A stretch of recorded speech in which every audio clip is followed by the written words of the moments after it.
What's up, High and Logical? Aren't you guys just looking all bright and fresh and shiny and stuff? Just glowing and stuff. That's why I have to have these shades on, because your future's just looking so bright. And I love it, because all of our futures are looking bright. So, you guys know why you're here. Tattoos and body art. It's in the name. Why else would you guys click on the video if you guys didn't want to watch it? So I'm just going to get right down to the point. Tattoos have been around for thousands of years. We know that. There is some scientific explanation about how long that there is, and there's two mummies that were found to have mythical creatures tattooed from mostly their chest down. Mostly. These dates back to 3370 BC and 3100 BC. Long time, especially if they got mythical creatures. I mean, what the heck do you think they got? Hippogriffs, dragons, dinosaurs, woolly mammoths? I'm sure. They probably got those crazy stuff that we only see in books and certain cultures and video games and mediaization now. But Scythian Rosiarch and Otzi the Iceman were the two mummies that were found. Now, Otzi is the only one that I had a lot more information on, so I'm going to read it off him because Scythian is pretty much based on the same thing. Otzi was found in the Ötztal Alps. Not really sure where that is, but I'm obviously going to guess that it's over in the east. Where else? Oh, Europe. Just got to look at my notes. So, his body was naturally mummified and preserved, making him Europe's oldest human mummy. A total of 61 tattoos, with the majority on his legs. Examination, which also indicated that soot or fireplace ash was used to create the tattoos. Pretty interesting. I mean, if some people do know this, that some tattoo, like older tattoos, were usually made out of metallic materials mixed with pigments and clay, a bunch of other stuff. Mostly stuff that you could find in nature. That usually was what was used for tattoos. Now, moving on to certain ancient cultures about ancient history, we're going to break this down really quick. The ancient Chinese didn't really have a good liking to that. They made a huge stigmatism about it, and they mostly conducted them barbaric and hideous. Now, they used them for a lot of convicted criminals, which a lot of these cultures that I have written down have used them for convicting criminals. It's pretty much just a thing that they kind of just wanted to do. But, I mean, there was also a really big point of it to where it would signify the authority, where they are, their placement in their entire ecosystem and their freaking social gatherings and stuff like that. Now, the ancient Egyptians were pretty much the first ones to use this. So, I think.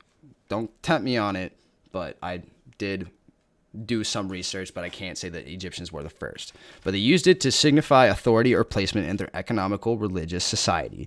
Persons marked to signify possibly only for decorative purposes, even performed as medical treatment. Weird. Would not expect tattoos to be considered medical treatment, but I mean, if you kind of think about it, I always consider tattoos therapy. Why is that stuff blaring out? Okay, let's continue.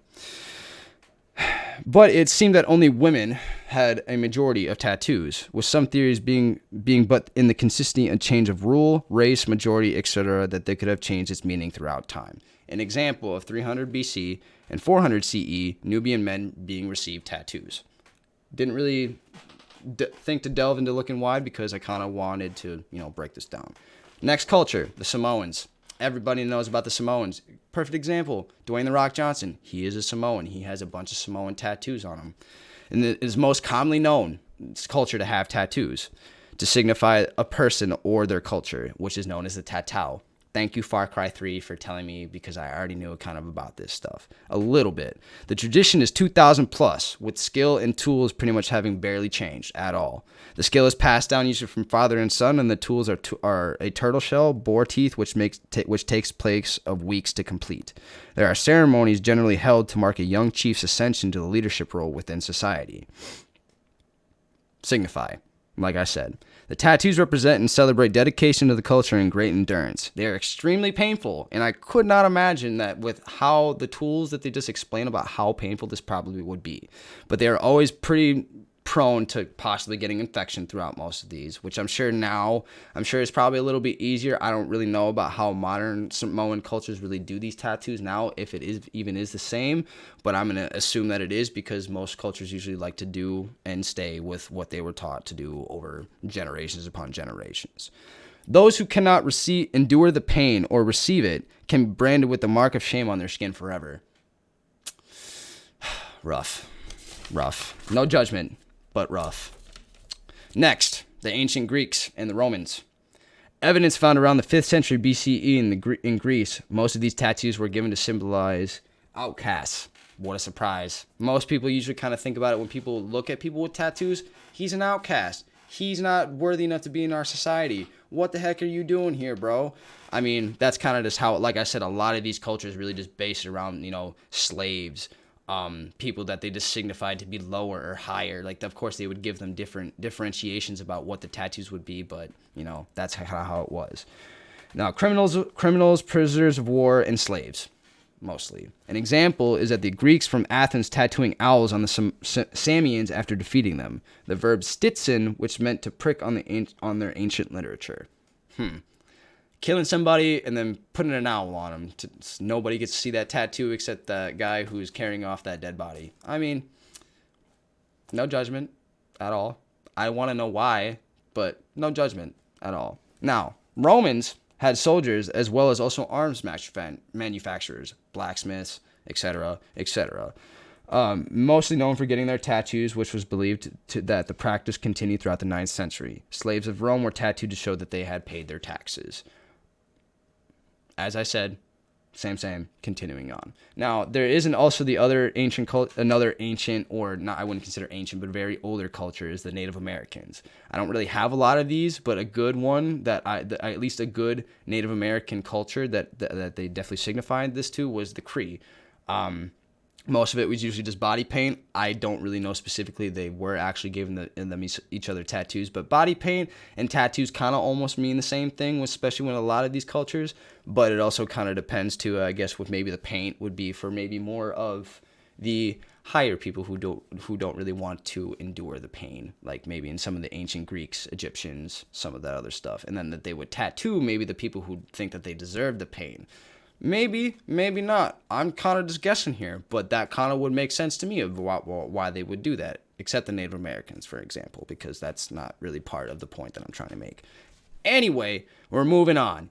So throughout time, most tattoos weren't commonly or socially acceptable. I mean, even to today, they are still not commonly or socially acceptable. Most people will kind of just judge you based on trying to get a job. Pretty much just think that you're kind of just straight up just a bad person in general for having your entire body covered from head to toe, which of course that has evolved throughout the times of the Western civilizations pretty much getting tattoos. First recorded person that is the most famous known for having tattoos in the late 1800s, John O'Reilly. Most people do know who John O'Reilly is, but if you don't, I'm going to tell you right now, or you can go research himself. There actually is a lot of information about John O'Reilly. But he was famous for his elaborate and complete body art that made him a sensation in dime museums and the circus.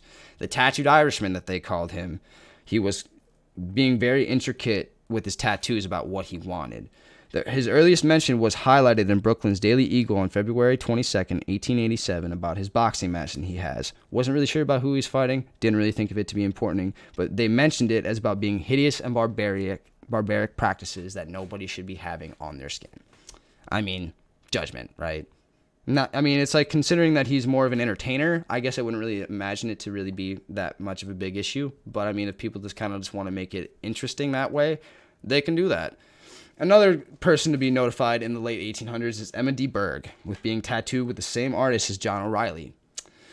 With her and her husband doing popular performances at sideshows throughout Europe, her tattoos had religious connections like the Last Supper and the Calvary. Pretty interesting. Just kind of just especially for the whole going through popular performances and what kind of seemed like she was almost kind of being more accepted that way, especially since Europe then and now, even to this day, still have a lot of different outlooks and how we, the Western Union, definitely looks at stuff now. Now, we're going to go through the quick 1900s quick. I'm going to do these as fast as I can, obviously to make sure that they are clear as intentional as they can be. 1910, pretty much the circus performers, the entertainment industry. Sailors were using them to kind of just like be ID'd, so that just in case they drowned, got lost. But the sailors would also get them. So when they slow down a little bit, when they would go to different locations, meet different cultures, etc., etc. They even had it to where they would even symbolize certain parts of their journeys. So a turtle crossing the equator, a swallow, a journey of 5,000 miles. They would have these to where they would symbolize certain things that they have done on their trips throughout the entire world. Pretty cool. I mean, that's pretty much what most tattoos really are right now, or just straight symbolism.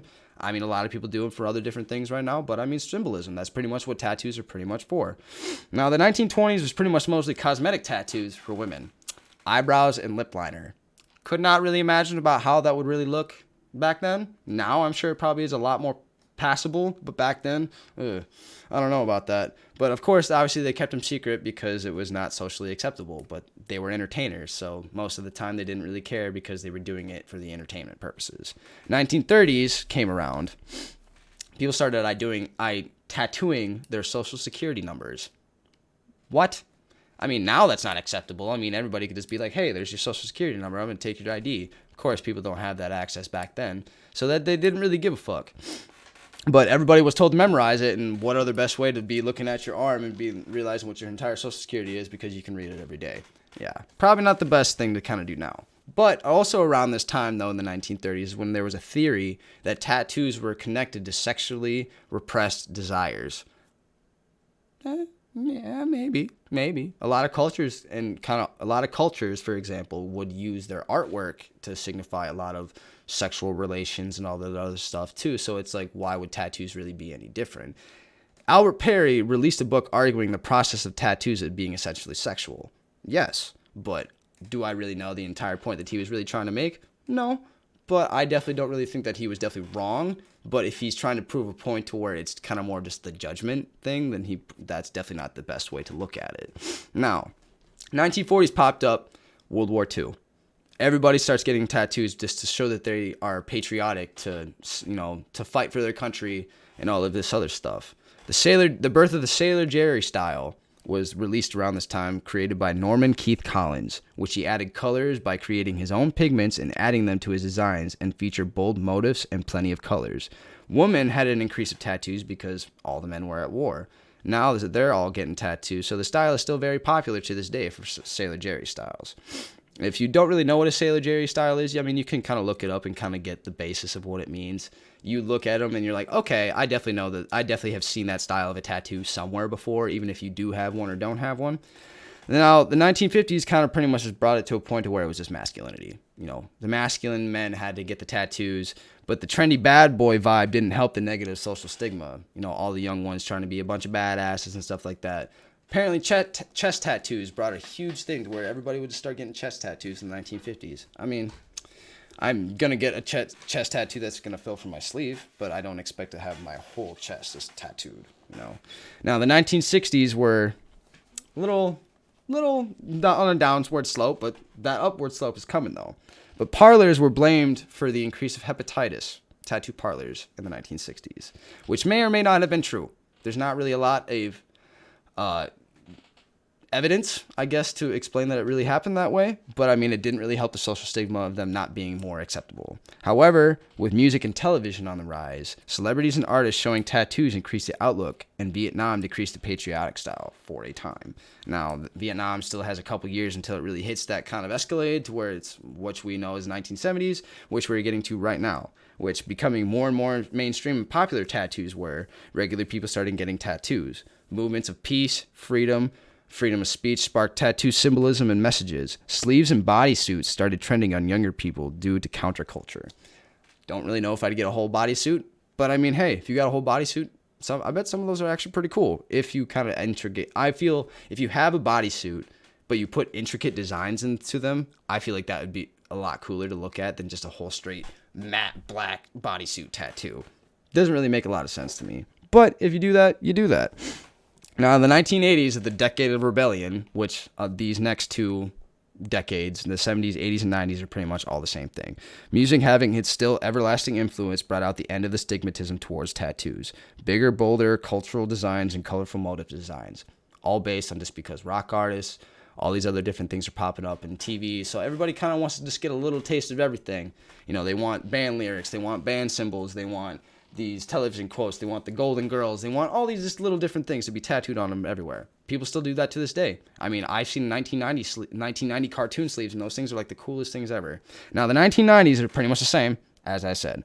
Celebrity use kept it popular, with culture being more of a pretorial outlook, but other countries noticed the rise and sparked global debates about the ethics and appropriation. Chinese letters, the sun, and travel designs. I don't blame them, not gonna lie. Especially with some of them, these tattoos being very dearly appreciated by cultures, I couldn't understand why they would have the backlash.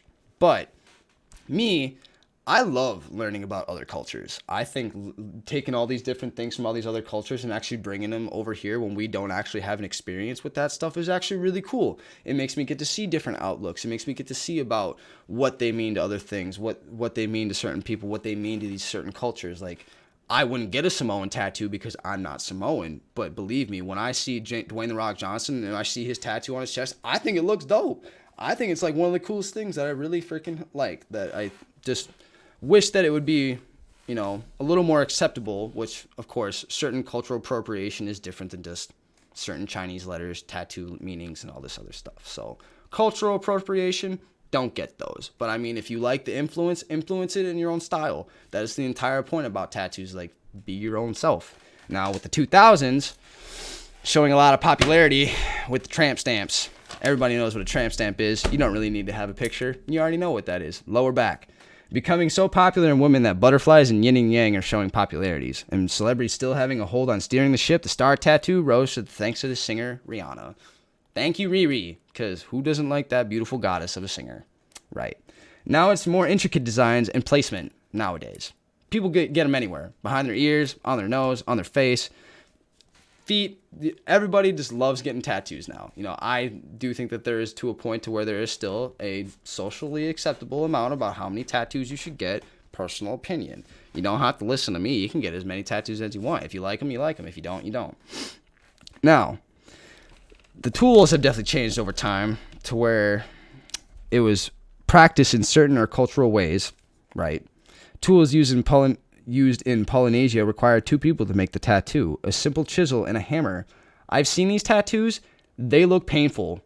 And I mean seriously, seriously painful. I would not want to get one of these tattoos, but I've always wanted to get the stick and poke Chinese ones. I feel like that would be like, if it had to be one or the other, I'd definitely get the Chinese stick and poke. Now, the artists make a series of cuts in the skin. They embed the hammer into the cuts made and commonly known as the stick and poke. Egyptian needles were thought to be used made of bronze with many sizes of intricate and basic designs. I mean, what else can you use for most of these ancient cultures when all they really got is just most of their tools that they use for everything else? So, I mean, when they want to get tattoos, why not? Why not? Now, the tattoo gun is obviously the big thing that people have now. Came into fruition in 1891, patented by Samuel O'Reilly. Look at that. Which was based off the electric pen made by Thomas Edison, and tattoo machines steadily increased popularity. Because, I would not just want somebody just taking a hammer and chisel throughout most of my tattoos from face to down, which, I'm not getting a tattoo on my face ever. So I thought about it and just want something super simple, just be a little curl right here, but nah, probably shouldn't do that. Now, the inks, obviously we've talked about this earlier in the video, were made with geological or mineral sources.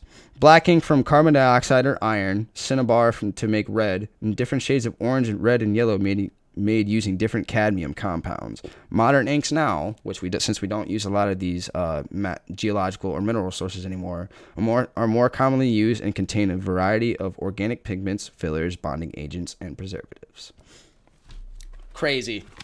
There's a lot of stuff, honestly, that I learned in this. Yeah, I took 3 pages of notes on this alone. And tattoos are just tattoos now. Look at how many I got.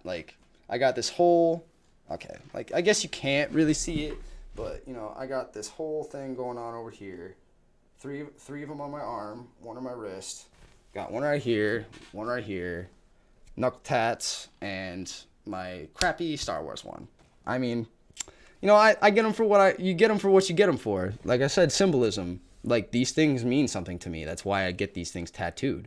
The meaning behind the tattoos, I feel, has a lot more significance to me now than I feel like it really does with somebody judging me about why do you have tattoos. like I said, when it comes to the overuse, you know, like if you want to get tattoos on your face, you know, you do it. Like I'm definitely not gonna do that, but I will not judge you for having tattoos on your face, nor will I judge you for having tattoos in general. Just because you have tattoos doesn't signify you to be a freaking bad person. You know, we're past the point now to where we're tattooing slaves, we're tattooing criminals, we're tattooing prisoners of war. You know, we don't do that. That's not what tattoos are about now. Tattoos are all about showing the inner spark about who you are as a person. Because why else would people get 90s cartoons? Why else would people have these different cultural influences from one another, from just all these different tattoos, from Chinese letters to mantras, for even like looking at my meditation thing right now, all the different symbolisms from, what would that be, Indian, what, Asian, regardless, that is to the point to where it shouldn't matter anymore. But definitely, as I said before, the cultural appreciation definitely kind of should at least be your minimal standard. Personal opinion. Just, I mean, if you're part of that culture, cool. If you want to throw it in your own way of how you want to do it, cool. Nothing wrong with that. You know, you get tattoos to express how you are. I hope you guys like this minor brief history lesson. 21 minutes, not too bad. I mean, that's a pretty good video. Like, comment, subscribe, share. I'll see you guys some other time.